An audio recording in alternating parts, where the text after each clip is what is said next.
মধ্যপ্রাচ্য জুড়ে Iran Israel যুদ্ধের উত্তেজনা বিরাজ করলেও সংযুক্ত আরব আমিরাত দেশটিতে বসবাসরত নাগরিক ও প্রবাসীদের জন্য সর্বোচ্চ নিরাপত্তা ব্যবস্থা জোরদার করেছে। ফলে আমিরাতে অবস্থানরত প্রবাসী বাংলাদেশিদের মাঝেও যুদ্ধ নিয়ে তেমন উদ্বেগ দেখা যাচ্ছে না। স্বাভাবিকভাবেই দৈনন্দিন কাজের পাশাপাশি উচ্ছ্বাস উদ্দীপনার মধ্য দিয়ে ধর্মীয় ও সামাজিক আচার অনুষ্ঠান পালন করছেন তারা। সম্প্রতি বাংলাদেশ কমিউনিটির উদ্যোগে আজমান শহরের উম্মুল মোমিনিন অ্যাসোসিয়েশনের হলরুমে এক বিশাল ইফতার মাহফিলের আয়োজন করা হয়।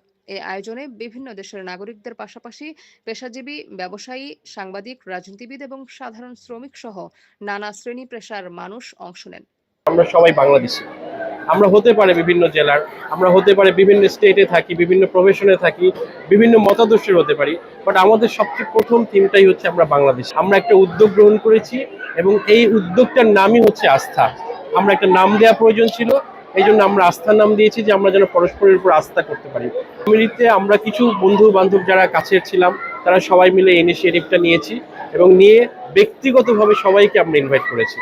হ্যাঁ, কাউকে কোনো সংগঠন থেকে ইনভাইট করা হয়নি, যে যার পরিচিত ছিল সেভাবে করে আমরা ইনভাইট করেছি। আমরা চেষ্টা করেছি যে সবাই যেন আমরা এক জায়গায় এক ছাদের তলে বাংলাদেশি হিসেবে, হ্যাঁ, মহান রাব্বুল আলমিনের এই মাহে রমজানের দিনে আমরা সবাই একসাথে ইফতারি করতে পারি, একসাথে ডিনার করতে পারি।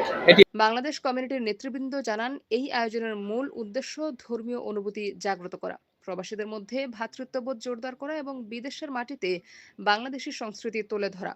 তারা আরও বলেন, মধ্যপ্রাচ্যের বর্তমান পরিস্থিতির মধ্যেও আমিরাত সরকার প্রবাসীদের যে নিরাপত্তা নিশ্চিত করেছে, এই আয়োজন তারই একটি উদাহরণ। مشكورين على الشعب البنغلاديشي اللي موجودين في الامارات على هذا الافطار الجماعي، واشكرهم جيد جدا. ما شاء الله عليكم، ما قصرتوا، والافطار كان شيء طيب.